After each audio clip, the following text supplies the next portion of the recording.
Welcome to Without Regret, the podcast. This podcast is for people who are looking for inspiration to overcome obstacles in life and want to see that it is possible to live your best life and become successful, whatever that means to you, regardless of your circumstances. Hear from me and my guests as we share our stories of perseverance. My name is Tamara, and I'm the host of Without Regret, the podcast. Today, we have a remarkable guest whose passion is nothing short of infectious. Building on the last episode with Kimberly Williams, who recommended today's guest, we continue the conversation about abuse in the workplace. While Kimberly primarily helps people who have already been abused, my next guest is committed to transformation to prevent the abuse in the first place. Joining us is Dr. LIndsay Ruiz, VP of Transformation and Experience. With a mission that resonates deeply, LIndsay is here to reignite your belief, not just in the companies you work for, but in the leaders you admire, in your own untapped potential to lead, and in the products and services you choose to embrace. In this episode, LIndsay delves into crucial topics like leadership, putting humanity first, the importance of dignity, cultivating healthy workplaces, and the essence of transformational change. Get ready for a conversation that goes beyond the surface, exploring the core elements that shape our professional lives and beyond. So if you're seeking inspiration to believe again in your workplace, in your leaders, and most importantly in yourself, this episode is for you. This is Without Regret, where we invite you to embrace the power of belief and witness the ripple effects of transformation. Stay tuned for an enlightening discussion with Dr. LIndsay Ruiz. I'm super hyped to be here and for the conversation we can have today. And luckily, your audience will get something, actionable out of this conversation. I love that. Yes. I love that. And I love to hear what, I'm just curious for my own purposes, what you've been up to since we last talked too. I have been very busy with re-architecting my career path. So I took a little parenthesis towards the fall in 2023. My son went to college. I have a son that is a freshman in college, so I'm technically an empty nester, and he doesn't need any more parenting, according to him. Okay, according to him. And so I decided to take a step back and really, be more kind of scrutinize. Where am I going? Where is the future? What does the future look like? And I have been working with different people who are helping me connect some of the puzzle pieces and networking a lot and meeting a lot of new amazing women who are, kicking butt in their own careers and learning just a ton. And started January super ready to hit the ground running and start putting myself in a direction that seems a little bit more aligned with where I want to go. That is fantastic. I'm happy to hear that. Yeah. So do we want to start with where is it you're trying to get to, or do we want to start with what led you down this path to begin with? Oh, wow. Those are very deep questions to start. Okay, we can start someplace else. Is there anything easier? No, I'm just kidding. What's your name? No, I'm just kidding. No, it's great. This is gonna be a great conversation because I'm actually reflecting and recollecting a lot of these. So I'm happy to share. Let me start with what brought me to this sort of, pause or parenthesis that I am building. Okay. I've been on the go for a very, very long time, career-wise, motherhood, life taking over, just like any other woman out there, trying to make sense of, a world that puts you in a box and you try to break that box and you try to do something different. And so maybe your audience needs to know I was born in Venezuela because they're going to get this accent from me. And I may say some words in the wrong way, but you forgive me, okay? Absolutely. I think your accent is beautiful, by the way. Thank you. As long as I make sense in the contextual sense of things, we're good. But yes, I was born in Venezuela. I came to the US 22 years ago. I always tell this story that, kind of put things into perspective, because I have a few chapters that have been kind of interrupted and then starting over on a blank slate. My career path had its beginnings in advertising. So I did a few years of advertising work on the creative front, working with big accounts to deliver advertising campaigns back in the day when there was like a mix of media and TV and things like that, which we don't have today, not to the extent. And then I come to the US because I decided to marry who was then my college sweetheart. I was dating my ex partner for many years, and then he got relocated to the US as a business owner. And after like on and off, and what are we going to do? We decided, well, let's come together, let's have our own family. I kind of gave up my previous career, came here with no expectations as to what the future was going to hold, other than I was now a married woman of 24 years old. And and then I began again. So I sort of wrote what I call my second chapter. And in that chapter, I fitted in marriage, son, a new career in operations in the healthcare sector, and a master's degree in organization development. And so with that mix of things, I got to move to what it is my last lane that I've been through, where now I kind of got to take a next step in a more robust way into adulthood. I became a US citizen. I finished my master's degree, and then I kind of moved my career into the corporate environment, and have been really focused since then in the space of transformation, orchestrating very complex, large-scale change programs. Some of those have been technology deployments. Some of those have been holistic workspace, more, big type of cultural transformations in a way, or new operating models, things of that nature. And in that path, I've been kind of bootstrapping my career as well. We all kind of fall in this trap of, we have to have a title, we have to move up the ladder, we have to, and so, yeah, in the middle of that, in the same chapter, I got divorced. I moved on my own. I finished a doctorate degree, and I got my son into college. So that fast forwarding to last fall of 2023, I became a parent with no child, and my career wasn't feeling anymore like it used to feel, with the same, passion and investment that I used to kind of just wake up with, and just go through the day and the demands of things. And I recognized that something was off with me personally, in terms of my identity and who am I, what am I going to do now? I don't need to be a full-time mom. I don't need to follow this career path anymore. There are bigger things and bigger conversations I want to be a part of. And I said, I think I need to take a step back and really connect the dots, looking back, and scrutinize who is Lindsay?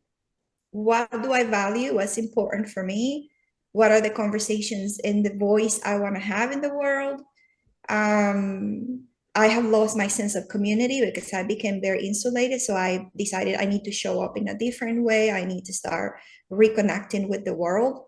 And there's got to be more people that are going through what I'm going through. And we need to find each other and have conversations that can help us navigate, right, this transition in life. And yeah, and that's what I've been doing. And so a lot of introspection, a lot of studying again of like career paths and potential new niche areas, and meeting just amazing people that I never thought I was going to connect with, such as yourself. And just sitting down to have conversations that I'm passionate about, like the one we're having here. But it was really a moment of recognition. Something's broken inside. My pieces are not connecting. My identities are dismantling. What I used to be doesn't feel normal anymore. And there was this sense of, I need to come whole again and integrate it again before I can do anything going forward. And yeah, I guess I put myself into my own personal retreat, and here I am. Well, that's amazing that you had the opportunity to do that. So did you actually quit your day job? I did. Wow. That's awesome. And so that's There- right around the time that we talked the first time, is you must have been right in that headspace at that time. yeah, and I did. And obviously it was not a gut decision. Like, there were things leading into that, and then I found myself in that big fork in the road, and things just began to collide, and the career situation in the job that I was not necessarily sustainable in the long run, and there were big steps I was expected to take with that organization, with that commitment, that did not seem to be going anywhere. And with my son going to college, like, it was just a lot of big transitions at the same time that felt I was not necessarily in the right place to make them, very thoughtful. And for whatever crazy reason, it felt that not following the path I was going on my career was the right thing to do. Yeah. And I'm at peace with it. Obviously, we are navigating some treacherous job markets in every single possible way, and I'm trying not to get distracted with that, and just trying to be strategic and tactical at the same time, so that the best I can do to people tell you you should be in charge of your destiny, and honestly, I don't know what that means, but I'm trying to figure it out. Me too, girl. I'm right there with you. At 50, I am right there with you. Well, I don't think we're ever going to stop. That's the thing. Yeah, right. Exactly. Yeah. Yeah. You're constantly going to be creating your own destiny. So what would that destiny look like for you then? At this point, what are you foreseeing for yourself in the future then? So I am envisioning myself in a different place, in a different physical place, in a different city. I've been in North Carolina since I moved to the US. Okay. So this was a perfect state for raising my son. Obviously, I came here following an agenda that was not my agenda, but I landed here. And my initial vision for my life was, I'm going to have a normal family with a dad and a mom and a son. And that didn't work out. But I stayed, and it was a good place for my son to grow up and to go to high school and navigate, teenage years and stuff. And but that's no longer, a priority. The world is your oyster. The world is me. The world is mine, and I have this sort of, like, I don't know, rebellious attitude that I want to go do the things I haven't been able to do. And so it's possible that relocating to a big city is part of the future. I'm looking to, I took a look at my career to rescue the parts that I left behind that I never touched again, but that were fundamental and were some areas that I was passionate about. And I reconstructed what my ideal focused on my career would be, especially as a leader, and the kind of leader I want to be in the world, and how I want to show up, and the kind of disruptions I want to make. And I've been crafting, that vision for myself as well. And kind of investigating different organizations and market levels, and what I bring to the table would be valuable. And I actually had a conversation earlier today of somebody kind of talking me out of my, um, because when you make a career transition, you got to make compromises. So maybe you want to start at the lowest level and build yourself back up. No, actually, Thanks, no. but no. Thanks, but no. And so just really consolidating like my value as an individual, my value as a leader, as a professional, all the things I've been able to accumulate with my experience, and where I really want to come in and just demonstrate, there's another way in which leadership can work, in which organizations can be healthier. Mm-hmm. And we talk a lot about it in theoretical ways and little pretty pictures of what those look like. But to actually do it takes, a leader that, has actually done the work too. Mm-hmm. And I want to have my shot at making it happen. So grounding myself in who I want to be and how do I want to make an impact on others, and what that might look like in an actual role has been important. And so I kind of have a Venn diagram that I designed of like the areas in which I would like to support and lead organizations to become self-reliant, where there's me in the center of anything that I can do to align revenue generating functions with the experience and the connection we need to have with the people internally at the organization to take care of them so they can take care of the customers, the business, the outputs that we're looking from them, and the reputation that all of that creates for the organization outside into the world,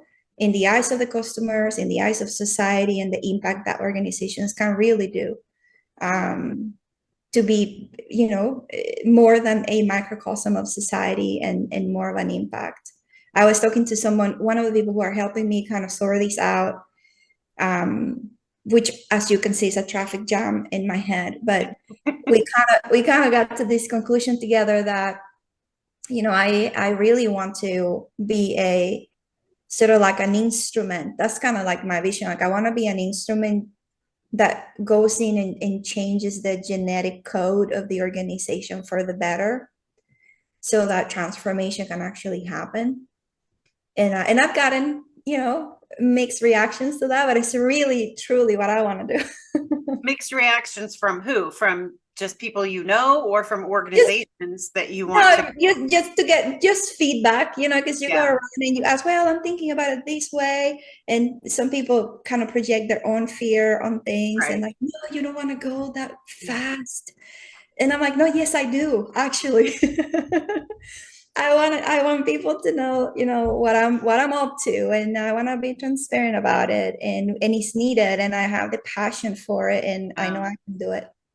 There's always going to be naysayers, people that are just like, oh, you can't do that, or that's too hard, nobody's going to hire for that. I mean, you're going to get all of those things, but I know what it is you want to do because we've had a previous conversation. Mhm. And I think there is a market for it. I think there's a need for it, and I think there's a market for it. Unfortunately, I don't know that the market and the need are aligned. You know what I mean? Because the need probably doesn't see the need.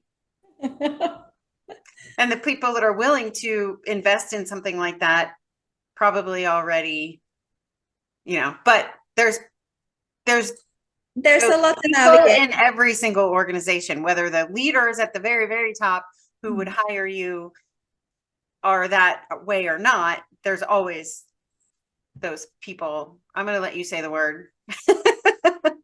Well, that's a part of it. Yeah. But to before we dive into that piece of Mm-hmm. the conversation, I mean, yes, I mean, there's always going to be the people that don't see the possibilities. There's always going to be the right hand that doesn't talk to the left hand, right? And in between those spaces, there's you. And that's where I feel I have the control. I can play the same game everybody's playing, and I can, play to the right hand or the left hand for my own convenience, or I can stand up and say, you know what, this is what I'm about. This is what I'm about. I want to transform things for real, not just on templates and little, tactical little steps. No, I want to, in order to transform an organization, you have to transform the people of the organization. And we need a different genetic code. We need a different, when we talk about culture and all those things, that is what it is. We need to change fundamentally, philosophically and practically. And it can be done, and it requires a lot of courage and a lot of boldness and a lot of empathy and thoughtfulness. And I have all of that, and I want to find where is the space in between that, where what I bring to the table is what an organization would feel is a valuable asset. And so I'm not gonna settle for less than that. And to the topic at hand, I'm also not going to not talk about, the one of the biggest issues organizations have today, which is dealing with, leaders and leadership and cultures that have adopted for years, for decades, behaviors that are damaging, such as, the more pervasive ways of narcissism. And so having been somebody that, for whatever reason, I feel like I'm in this, the movie, The Lord of the Rings. I do. I have seen it. Yes. In a little snapshot, what happens is this little guy is given a very powerful ring that whoever else who touches it creates destruction. So he's in charge of protecting it until it gets to where it needs to go. To destroy it. To destroy it and to get it to the hands that needs to, get to, so it doesn't create the damage that it's supposed to create. Right. Or something along those lines. Yeah. And but along the way, the ring creates a lot of issues. And he needs to battle, enemies and people that don't want him to be successful, and people. So I feel like with this issue of the conversation around narcissism and narcissistic abuse in the workplace, I feel like I've been handed the ring and I've been denying it. Like, no, why me? And throughout the years, I kind of came to this topic in a very random way. I went through my own dose of, what the heck is happening and what is it called and how do I deal with it when I was, internalizing my personal experiences with my marriage, with my family.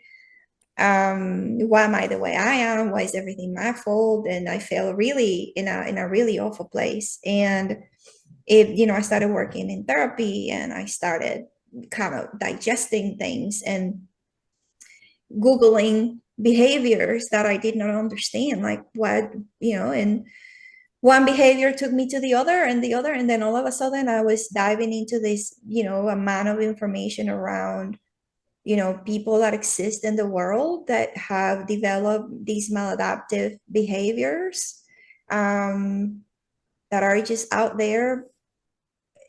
It's looking at other humans as objects and using them for their own sake and for their own means and for their own validation and supply. And looking at those individuals who were targeted, as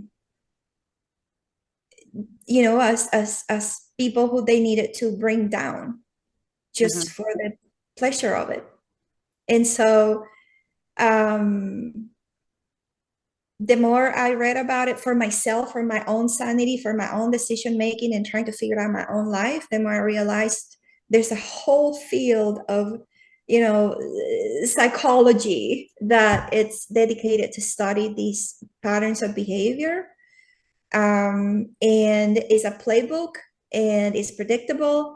And the more I talked to people, the more I found people that were going through the same experiences I was going through. So I started to understand this is not a one-off, this is more systemic.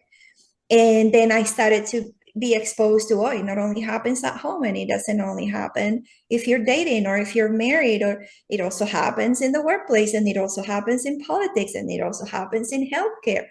And so it became a very overwhelming awakening in a way to start seeing the patterns and trying to connect those dots. And for whatever reason, people will gravitate towards me with these kinds of experiences, and I will be there supporting them.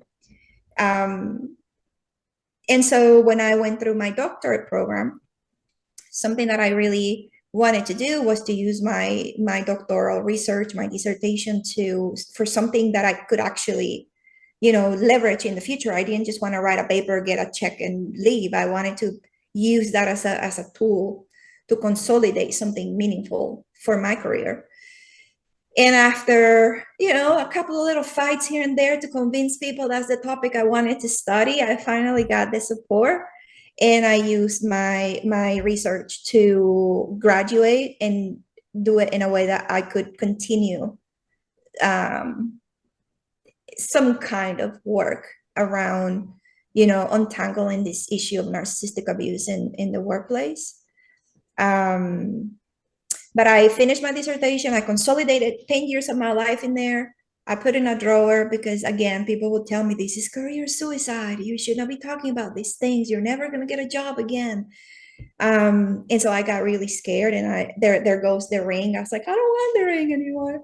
You can have it. You can have it. And I put it in a drawer. And when I went through my recent sort of parentheses, that came back up. And I on LinkedIn, I found Kim, who brought us together.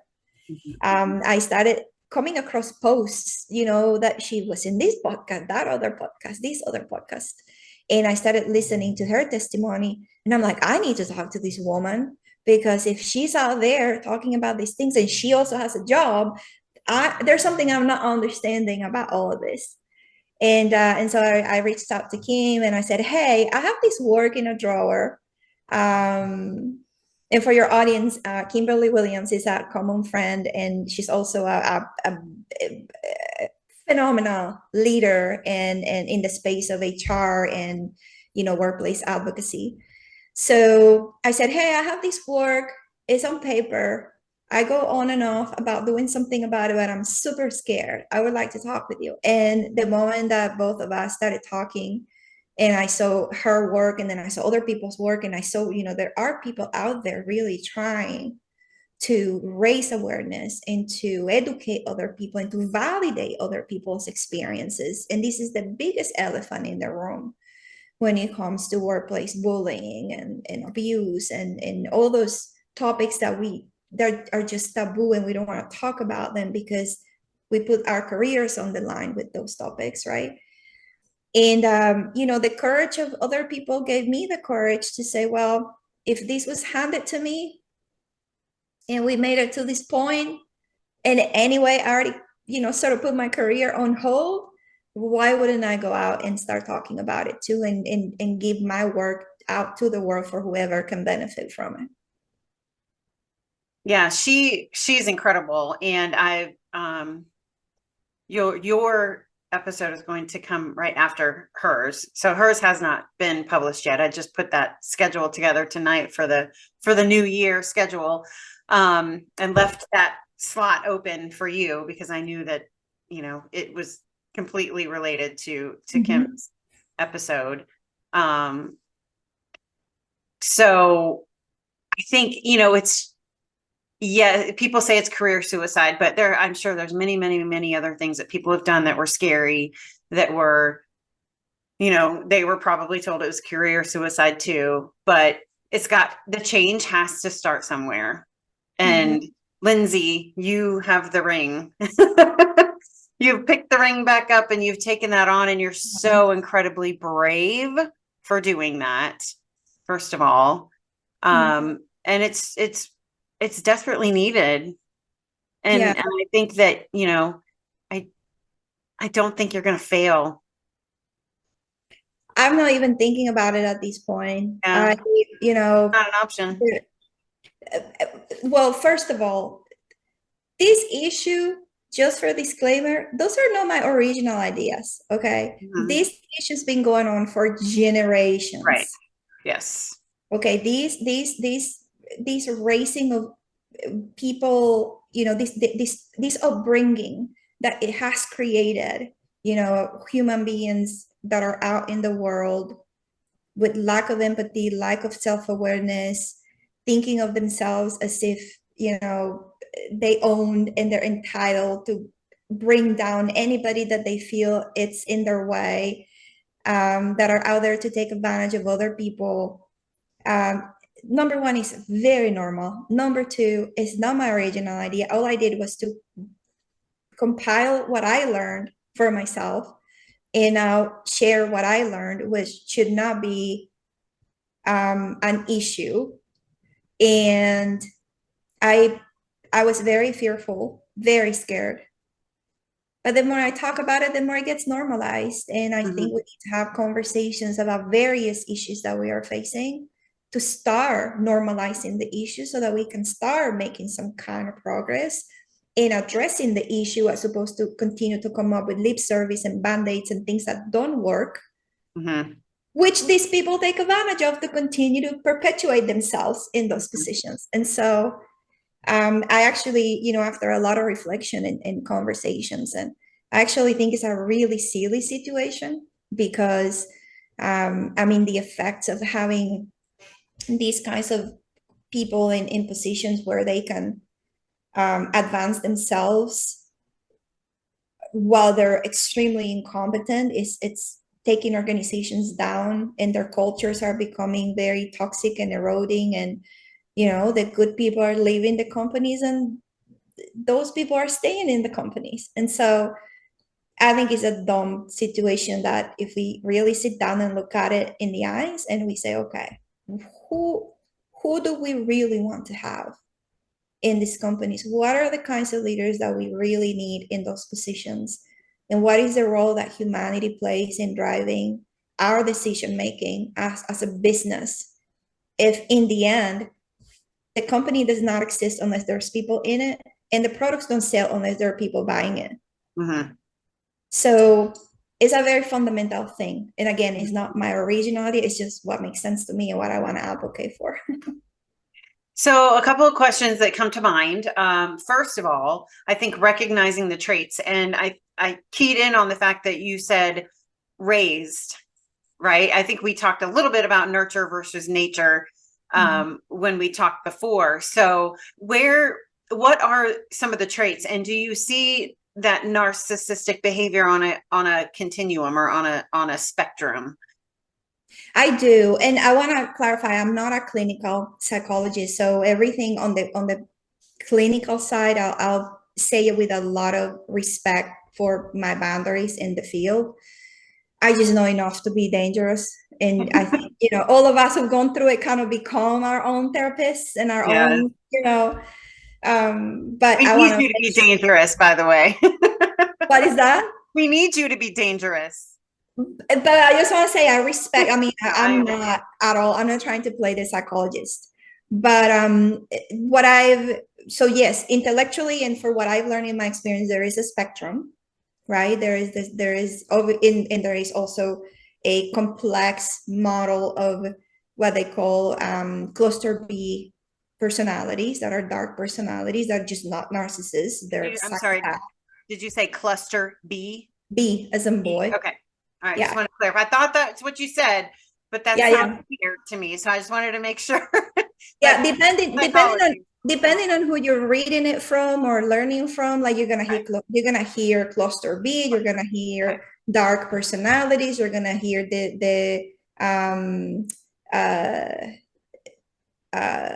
I think it's called the diet triangle. Like there are various different models in which this information presents. But bottom line is, there are real personality disorders that, kind of develop in childhood when we are growing up, depending on how our families, our environment, our chemistry of our brain develops. And there's also the natural, I was going to say architecture, but the natural biology, right? When we're growing up as toddlers and teenagers, like there's some narcissistic traits that are just natural to the human being in their own developmental stages. And so the spectrum is, some of those traits that are just inherent to being a human being, and maybe becoming driven, and maybe becoming, having some kind of drive for certain type of, professions or passions or hobbies, or, performance goals and things of that nature, that we get to keep as we grow up, right? Through our own narcissistic developmental stages. And then there's the spectrum on the other side, where these cluster B disordered personalities become more of a danger, right? These are individuals that never grew out of their developmental stages. They developed coping mechanisms that were helpful when they were little, trying to either, survive an abusive family nucleus, or, relationships between parent and child that were dysfunctional. We know it as the classic bully kid that goes to school to pick on other kids because they're doing learned behaviors, and they're trying to cope with things that are happening at home. And there are humans that never grow out of those stages, and they bring those behaviors with them. And that's the only way they know how to relate with the world. They only know how to see other people as an extension of them, as if we owe them something, or we are there to supplement their gaps, their lack of love, and their lack of attention, and their lack of talent, and that we owe it to them. And they have lost the capacity to empathize as normal humans would, right? You may be a very driven person. You may be somebody who is super comfortable, super extroverted, and still be a good, empathetic human being to other humans. They don't have the capacity for that. And these are very social chameleons. I always say that depending on the angle, some people present them as these monsters that are aggressive, but they're not that aggressive at the beginning. They present themselves as very fun and charismatic and handsome or beautiful, or super the life of the party and the friends of everybody, right? And behind that facade, there is someone who is a predator, basically. And they're not just in the movies. They are embedded in our ecosystems. There's some literature that refer to those people as integrated, either integrated narcissists, or psychopaths, or whatever the disorder might be. But they become integrated in society, and they have learned sophisticated ways to navigate the human experience, and manipulate and affect people that they might perceive as a threat. As a threat, or as just weak? Well, that is an interesting point of view, because not necessarily. What when you read it, especially in the professional setting, which is what we're talking about, because they are so driven by status in appearance and what they look like, they target people that have what they don't have, and then they mirror and they steal that from them, and then they look to dim the light of the other person, so that they don't steal the spotlight from them, in a way. Gotcha. Okay. It makes sense.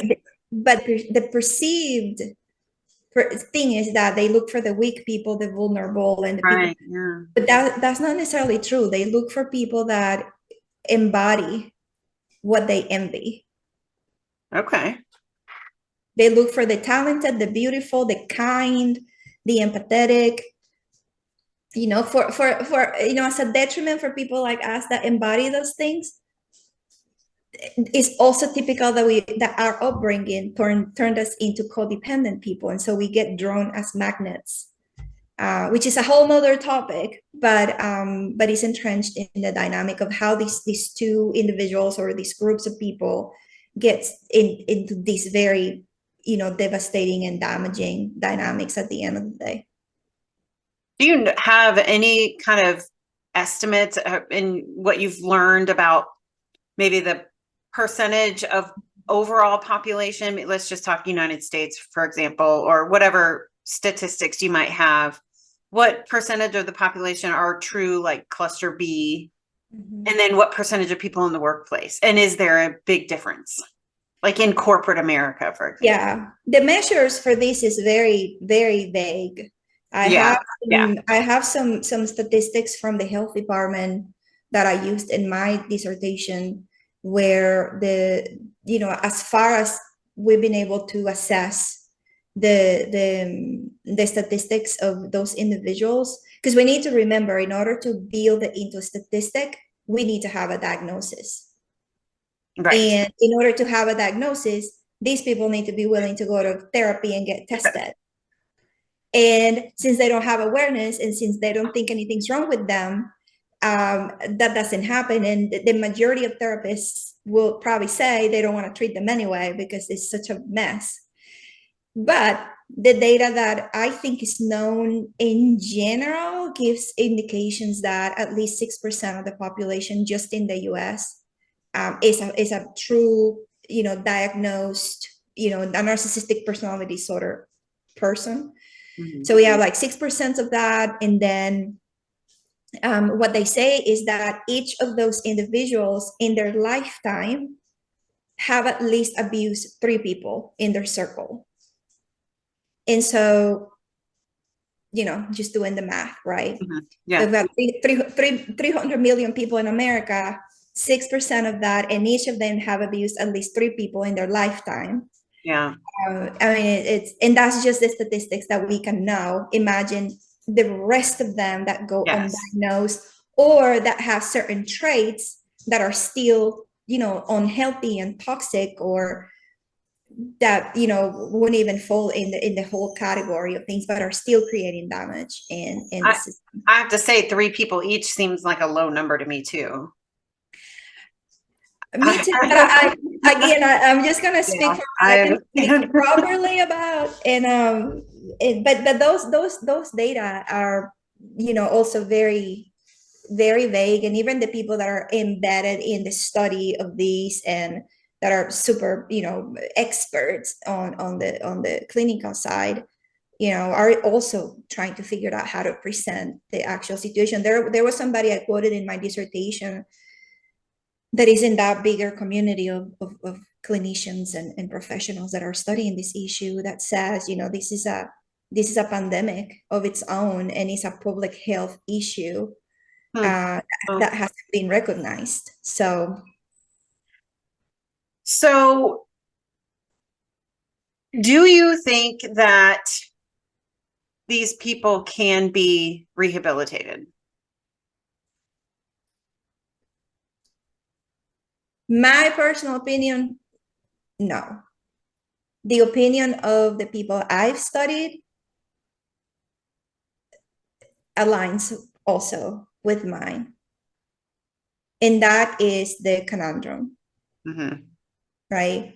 Right. And that is where we get stuck in the lack of awareness of this issue, in which we may, if we talk about a marriage situation, just to make a simple example, I was in a relationship for 20 years. And it wasn't until the very, very end that I realized there's nothing else to do here. And even after I left, it never changed. Mm-hmm. And so it doesn't change because for an individual to change, they want to change. They need to want to change. Right. They need to recognize that they need help. We are the ones that decide, whether something is not necessarily the way we want and seek the help that it's needed for us to change. And because the system works in their favor, why would they want to change? Why would they want to change? Absolutely. And they have no moral compass either. They have no ethical dilemmas in their heads. Everything they do is a means to an end. Yeah. So why would they even? And nobody questions them because everybody's fearful, and the mechanisms to report these kinds of issues are broken. So one of the pieces of data in my study that was common across participants that I interviewed is, the narcissist always wins. So me as somebody trying to address the issue, my only option is to leave, just to walk away from the situation. And you will hear, tactics as you need to go no contact. This is typical of the narcissistic community, the narcissistic abuse community. You have to go no contact. You have to apply the gray rock technique, all to say, build as strongest the boundaries as you can and stay away from it as far as you can. And if you are able to, just live and never look back, because it's really the only way to address the issue. And it's the things that I've done too. I developed this thing that, based on fear in trying to learn my own trauma in this space, I came to my other side of the spectrum, where the moment I recognized it, I just completely disengage and leave in the moment. I don't question it. I don't wait for the benefit of the doubt. I don't assume good intentions. I don't do any of that crap anymore. It's not the ideal way to live, but you develop those ways to protect yourself, because the moment you get hooked is going in the same direction again. And to get out of it is a complete mess. Mm-hmm. So what are those traits that you see that make you walk away? It's sort of like red flags. Okay. The first thing that I observe now today with what I know, are people who come across towards me as overly complimentary, with no basis to be complimentary towards me, right? It's not the same meeting somebody that says, oh my gosh, I admire you for this and this and that. This is great. This is, as somebody that is overly in your face, in your space, trying to win your goodwill, your attention, your interest, and it's overwhelming, all in your face. That always gives me the pause. The other things that I look for are inconsistencies, what you said versus what you do. Because these people are pathological liars, and they're gaslighters. And so it's very easy to get kind of fogged and confused about the things that they say versus the behaviors that they show. When somebody tells you, and I just had a situation recently similar to this, somebody tells you, because that I care about you, right? I'm telling you this because I care about you. But they're doing the opposite of caring, which is making you feel more and more and more and more devalued. And, those kinds of subtle things, immediately, like, I need to move. This is not. The other things that I see, people who use language like they did something to you, or they hurt your feelings, or they said something that didn't land well, right? We all do it. We sit down and sometimes we unintentionally, may offend somebody, or may say something out of order that gave the wrong impact. And the natural reaction will be, oh my God, I'm so sorry. I recognize I did wrong. I will fix it, or, I take full accountability, and you try to make the situation better, right? These people use language that is specific to them, not assuming accountability for anything that they do. For example, they might do something that makes you feel hurt, or that, crosses a line, a boundary. And they might say, oh, I'm so sorry that you feel that way. Mm-hmm. That type of language that detach there, and the way you feel is because of the impact of the behavior that they created on you, but they completely detach from their own impact and have a huge inability to apologize. To be able to say, oh my gosh, I screwed up. I'm sorry. I didn't mean to say that in that way. That didn't come out right. It's like, well, I'm sorry that you feel that way. That's on you. I didn't do anything wrong. Right.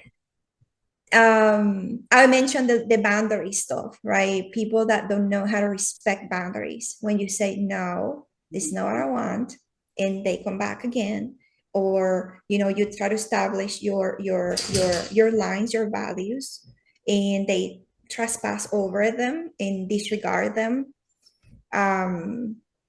That's another signal for me that makes me take us 3 steps back. Because what happens in those situations, especially in the boundary crossing situation, is that they will cross your boundaries and you will ignore it, and you will, try to handle it until the boundary crossing becomes so pervasive that you react and you come and say, okay, it's enough, no more of this. And now it looks like you are the one who is crazy and who is reacting and it's called reactive abuse, actually, for a reason, right? They trigger you, they cross your boundaries, they come back at you, they say things in a dog whistling way that there's a code, and the moment you react and it's on you, it's game over. And so they're looking for those kinds of reactions. So I become very acute at paying attention and reading the room, and sometimes to my detriment, because that was part of the why I decided to take some time to really, regroup, recollect with myself, because it could turn into a huge burden on becoming hyper vigilant almost and distrusting, and you don't want that either, right? But you want to have your antennas intuitively in the right place, so that when you do start collecting that data, almost, from a sensory point of view, you start looking at this and there's that and and you start tracking the pattern. You do, with enough time in advance, you can take yourself back and self-protect and know that that is just going in the direction of how these behaviors work. So then the next question is, and forgive me, I swear it's just like right on my eyelash.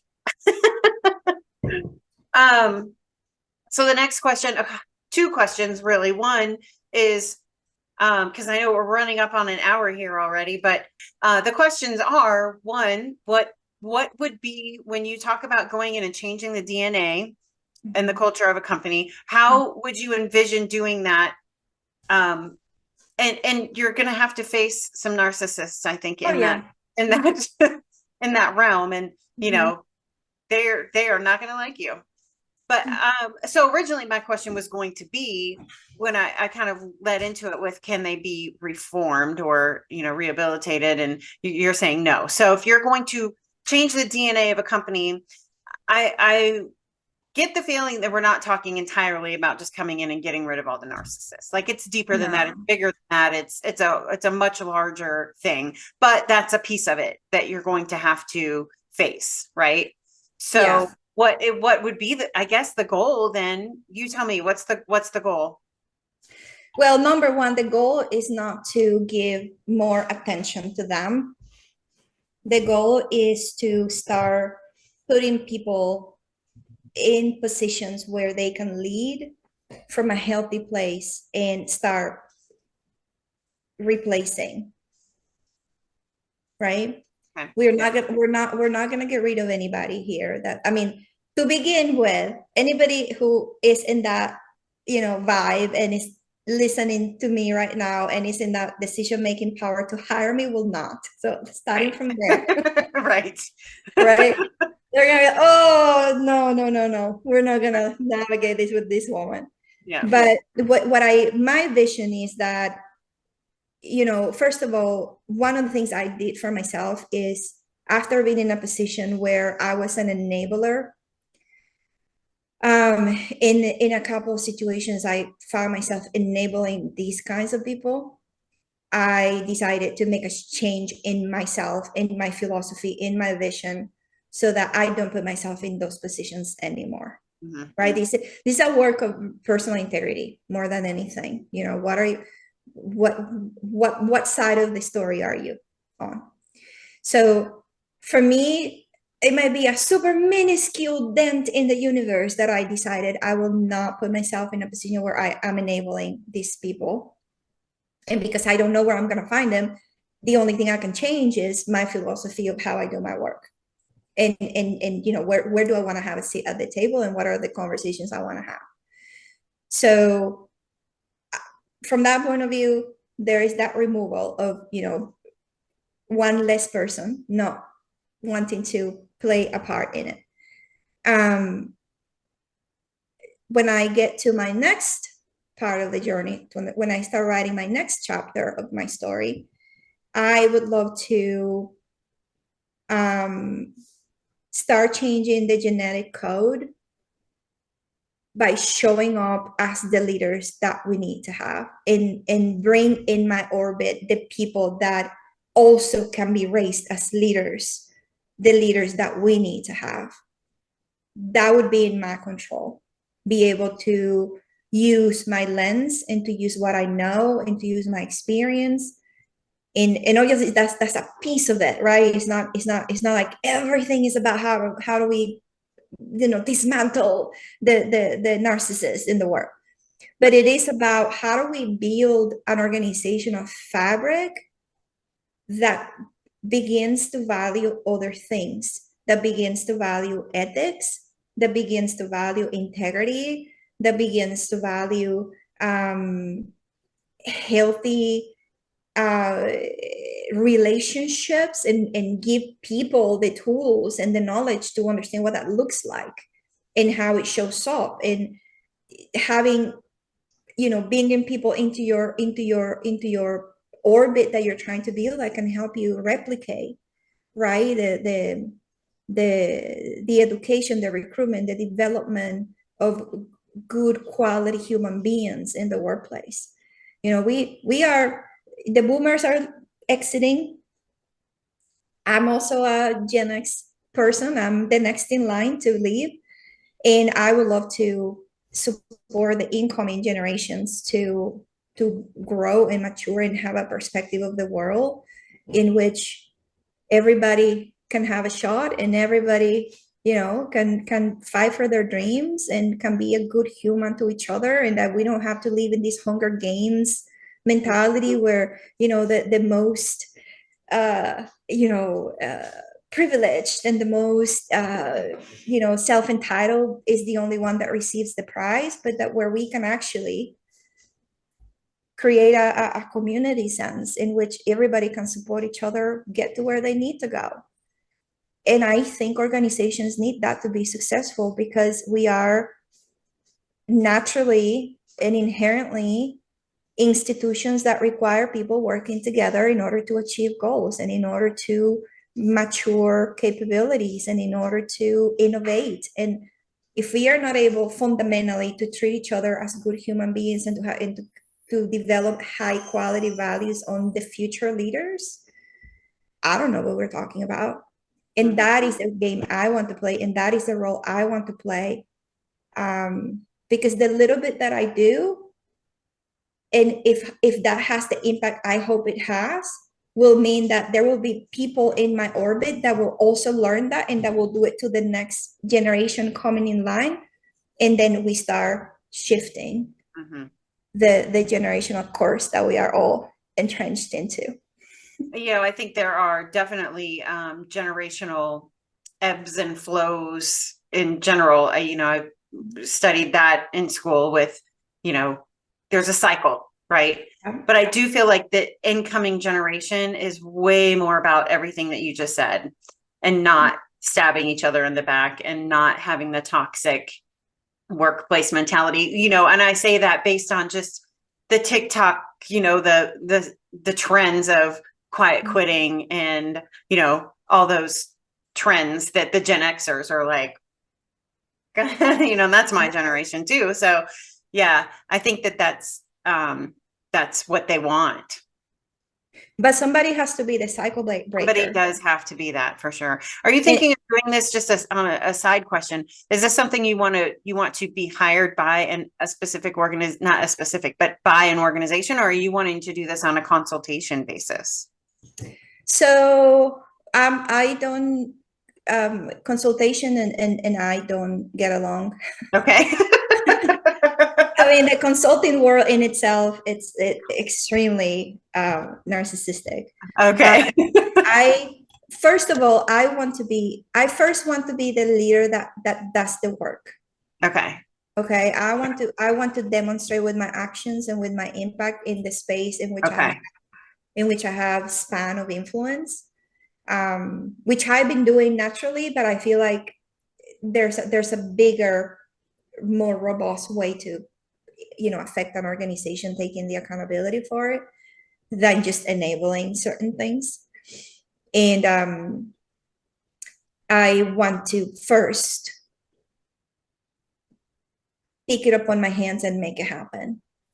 And then in the future, what I would like to do is, depending on how these topics continue to evolve, and there's a lot of pieces of legislation out there. I mean, this is not just a one-person job. Like, there's a lot of different, corners in which everybody's trying to move the needle.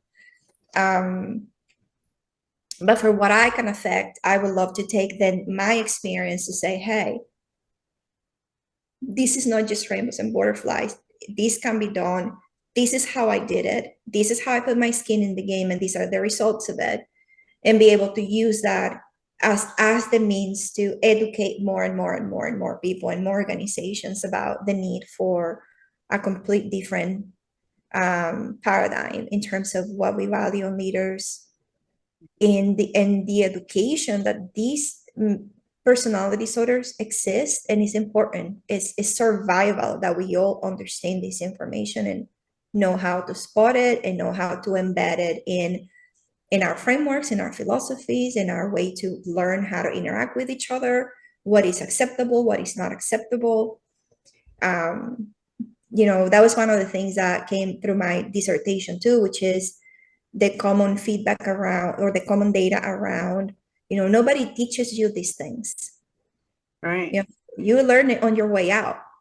And it's true that the newer generations have more language and more awareness, thank God. But because we're intergenerational, they're still gonna get caught in the middle of it.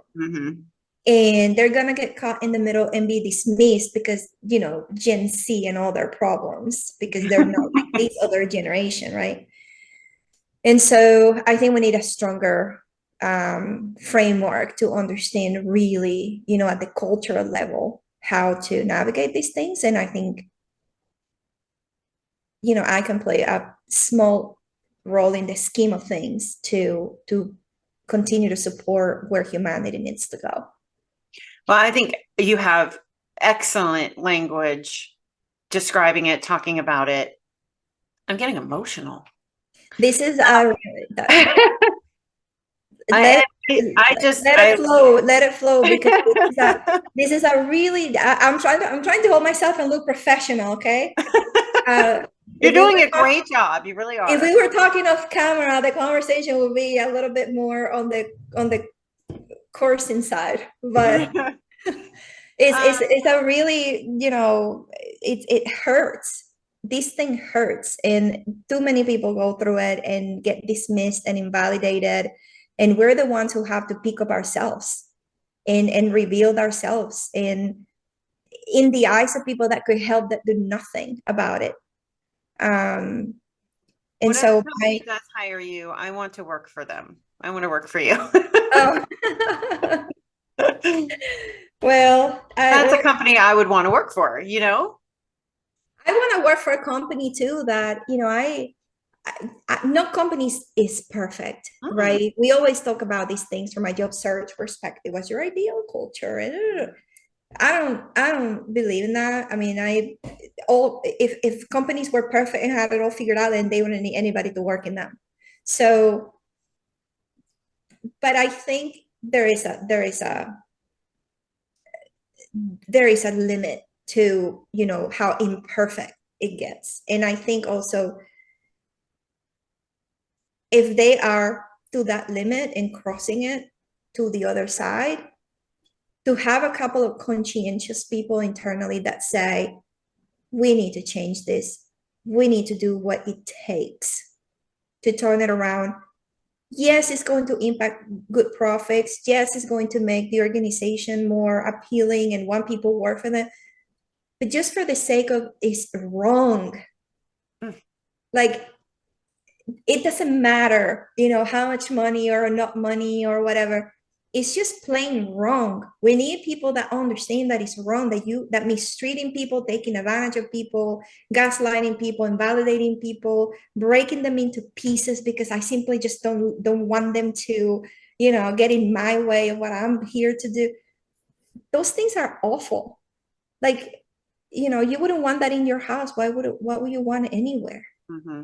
And I feel like that's the conscience that we have to elevate. And I would love to be a part of an organization that wants to elevate their consciousness and that we can try and do different and hopefully and likely see different results too. But I'm So, not gonna hide it anymore. yeah, I'm not gonna show something in my resume and then be like, oh, you know, this is my real identity. No, if right. this is all gonna come together in one package. So at the beginning, you said that there will be this actionable information for my listeners. So let's get into that. So I'll leave them with three simple things Okay. that anybody can do. Number one, research. Go to Google, type in narcissistic abuse, cluster B personality disorders, gaslighting, all these mainstream topics. Get to your Google if you haven't done it yet. Get a foundational understanding because these are not new ideas. There's a ton of resources from like very qualified and respectable, experts, and is in our fingertips. And we need to take responsibility for the education that belong to us, to know these things exist without becoming paranoid, but knowing these things exist and how they present themselves and what to do if you get in front of it. That's one piece. The second piece is, unfortunately, a lot of us get caught in the middle or towards the end before we even know it existed. And now you're like working in retrospect, trying to understand and also trying to get yourself out of it, right? If you are in an organization and this is an organizational issue, right? Just know that, these are not things that are talked about in organizations. There's not maturity, real, truthful mechanisms to support you trying to get help. I used to be very resentful about that, but then I understood that there's no maturity in general to talk about these things. And there's a lot of fear and it's just super complex. And so because we cannot control that, what we can control is I'm going through it. I need to make sure I protect myself because you come first. And one piece that everybody that does this type of education around filing complaints and whatnot, working with HR, the moment you identify something's off with a person, a boss, a peer, a clique of people, You take yourself out as much as you can and you start communicating in writing. Everything in writing, everything documented. If you're talking to HR, you put everything in writing. If you got called into a conversation that you did not plan to be in and you were put on the spot, you follow up with an email recapping on everything that was talked about, because you don't know when you're going to need their recollection. And by the time, God forbid, this turns into a bigger issue, if you have no evidence, anecdotal conversations don't do anything here. Okay. And the third piece would be, I learned this the hard way. I should have,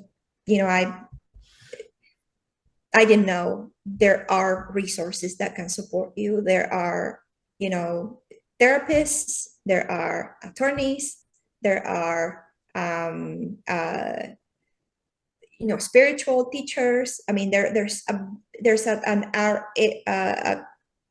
don't know if the word correctly is catalog, but there are options where if you don't find support inside the organization and you cannot go to your family, because that's the other thing, you start bringing this stuff home and your family shuts down on you and your friends don't want to talk with you because you all of a sudden, all you talk about is this thing. Do not isolate. Find a therapist, find a religious group, a spiritual group that can support you. Find an attorney from a legal standpoint if you need it, that you can present your case to so you can find some support. Maybe Kim is going to probably talk about these things because she focuses on that area very heavily. But just know that you don't have to go through it alone. And a lot of us who have gone through it before, we didn't know all this stuff until the end. Mm-hmm. But it doesn't have to be that way. There's no reason why you need to isolate and start internalizing all these narratives that are completely not true. You're not crazy. You're not sensitive.